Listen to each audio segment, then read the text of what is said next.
ভ্রমণ শুধু পথ চলা না, এটা আমাদের বাংলাদেশকে নতুন চোখে দেখার একটা সুযোগ। আর এটি আল্লাহর অপার সৃষ্টির সৌন্দর্যকে অনুভব করার এক আত্মতৃপ্ত যাত্রা। আজকের এই যাত্রায় আমার সাথে আছে আমার বন্ধু নাহিদ হাসান জিম এবং 3 ছোট ভাই হ্যাবেন, সাকিব ও সেলিম। আমাদের আজকের গন্তব্য সীতাকুণ্ডের চন্দ্রনাথ পাহাড়। শুধু পাহাড়ে ওঠার রোমাঞ্চই নয়, চন্দ্রনাথ পাহাড় সম্পর্কে কিছু গুরুত্বপূর্ণ তথ্য আপনাদের সঙ্গে শেয়ার করব আজকের এই ভিডিওতে। তাহলে চলুন শুরু করি আমাদের সীতাকুণ্ড অভিযানের গল্প।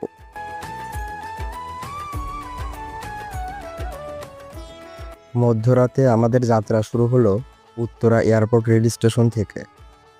স্টেশনে তখনও মানুষের ভিড়, কেউ ফিরছে ঘরে, কেউ হয়তো নতুন কোনো স্বপ্নের পথে রওনা দিচ্ছে।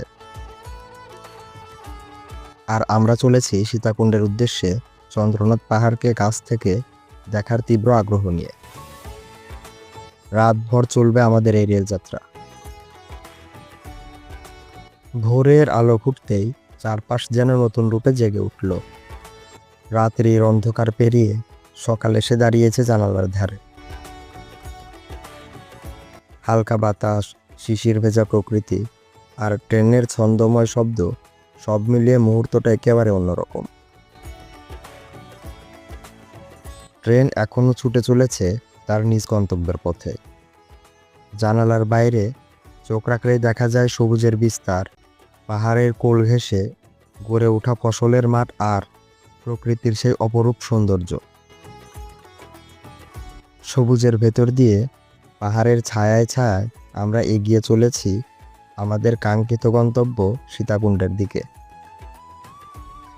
চন্দ্রনাথের আহ্বান যেন দূর থেকে আমাদের ডাকছে। বহু প্রতীক্ষার পর অবশেষে পৌঁছে গেলাম সীতাকুণ্ডের রেল স্টেশনে। সকালের স্নিগ্ধ আলোয় স্টেশনটাও যেন এক আলাদা প্রাণ ফিরে পেয়েছে। আমাদের মতো বহু মানুষ নামছে, আবার কেউ উঠছে, সব মিলিয়ে জায়গাটা ভীষণ জীবন্ত। দীর্ঘ রাত্রির যাত্রা শেষে আমাদের সবার মুখে এখন একটা তৃপ্তির হাসি। কিন্তু মূল যাত্রা তো এখান থেকেই শুরু। চন্দ্রনাথ পাহাড়ের পথে যাওয়ার আগে ফ্রেশ হয়ে হালকা নাস্তা সেরে নিতে হবে, কারণ সামনে পাহাড়ে ওঠার জন্য শক্তি জমা করা জরুরি। স্টেশন থেকে চন্দ্রনাথ পাহাড়ের দূরত্ব মাত্র 2 থেকে 3 কিলোমিটার। তাই নাস্তা শেষে আমরা সিদ্ধান্ত নিলাম এলাকাটা একটু ভালোভাবে দেখব, আর সেই অনুভূতি পেতে গাড়ির যান্ত্রিক কোলাহল উপেক্ষা করে হাঁটার চেয়ে ভালো আর কি হতে পারে। ব্যস্ত স্টেশন পেরিয়ে আমরা হাঁটতে শুরু করলাম পাহাড়ের দিকে। পথের দুই পাশের দোকানপাট, স্থানীয় মানুষের জীবনযাপন আর স্নিগ্ধ বাতাস, সব মিলিয়ে এক চমৎকার সকালবেলার পরিবেশ। এই তো অবশেষে আমরা পৌঁছে গেছি পাহাড়ের মুখে। এখান থেকেই শুরু হবে আমাদের আসল পরীক্ষা। সিঁড়ি বেয়ে বেয়ে উপরে উঠতে হবে সমুদ্রপৃষ্ঠ থেকে প্রায় 1152 ফুট উচ্চতা, মানে চন্দ্রনাথ পাহাড়ের চূড়ার দিকে। পাহাড়ে ওঠার প্রস্তুতিটাও তাই নিতে হলো একটু গুছিয়েই। আমরা সঙ্গে নিয়েছি হাঁটার জন্য লাঠি, পর্যাপ্ত খাবার, পানি, স্যালাইন আর কিছু বুস্টার স্ন্যাক্স। কারণ সামনে যে পথ তা শুধু রোমাঞ্চকরই নয়, একই সাথে বেশ ক্লান্তিময়ও হতে চলেছে আমাদের আজকের যাত্রা। তবে ক্লান্তি যতই হোক, চূড়ার সৌন্দর্য আর আল্লাহর এই অপার সৃষ্টিকে কাছ থেকে দেখার টান, সব কিছুই যেন নতুন শক্তি যোগাচ্ছে আমাদেরকে। সীতাকুণ্ডে এসে চন্দ্রনাথ পাহাড়কে দেখলেই মনে হয় প্রকৃতি যেন তার আপন হাতে একটু আলাদা করে সাজিয়েছে এই জায়গাটাকে। চারদিকে সবুজের আস্ত পর্দা, উঁচু নিচু বনভূমি আর পাহাড়ের গভীর নীরবতা, সব কিছু মিলিয়ে চন্দ্রনাথ এক অনন্য সৌন্দর্যের নাম। সমুদ্রপৃষ্ঠ থেকে প্রায় 1000 ফুট উঁচু এই পাহাড় শুধু একটি দর্শনীয় স্থানই নয়, এর সাথে জড়িয়ে আছে বহু বছর ধরে চলে আসা ইতিহাস আর ধর্মীয় গুরুত্ব। পাহাড়ের পাদদেশে রয়েছে Sitakunda botanical garden and eco park, যা জীববৈচিত্র্যে ভরপুর। এখানে ঢুকলেই দেখা যায় বিশাল গাছপালা, নানা ধরনের পাখি আর প্রকৃতির নিজের মতো করে গড়ে ওঠা এক শান্ত পরিবেশ। উপরে উঠতে উঠতে প্রকৃতি যেন ধীরে ধীরে তার সৌন্দর্যের দরজা খুলে দেয়। একবার সবুজ আর একবার পাথুরে পথ, আবার কখনো দূরে দেখা যায় নীল সমুদ্রের রেখা। চূড়ার দিকে এগোতেই চোখে পড়ে চন্দ্রনাথ মন্দির। হিন্দু ধর্মাবলম্বী অনেকের বিশ্বাস এটি শক্তিপীঠগুলোর একটি।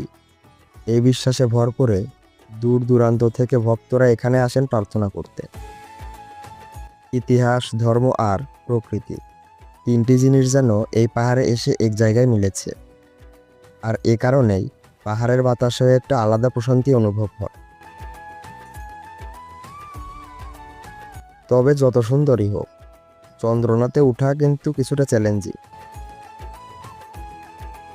পথটা সিঁড়িও আছে, আবার ঢালও আছে, কিন্তু উপরে ওঠার প্রতিটি পদক্ষেপে মনে হয় সামনে অপেক্ষা করছে আরও সুন্দর কিছু।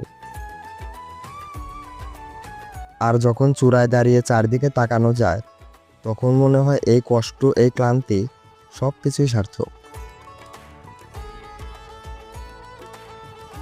নিচে বিস্তীর্ণ বন, দূরে সমুদ্র, আর মাথার উপর ঠান্ডা বাতাস, এক কথায় পুরো দৃশ্যটাই মুগ্ধ করার মতো। সম্প্রতি এখানে পরিবেশ নষ্ট হওয়া থেকে শুরু করে ধর্মীয় উত্তেজনার মতো কিছু সমস্যা দেখা গেছে।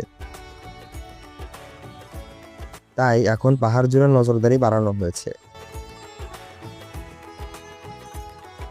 আমাদেরও দায়িত্ব আছে যে সৌন্দর্য দেখতে আসছি সেটাকে অন্তত নষ্ট না করি।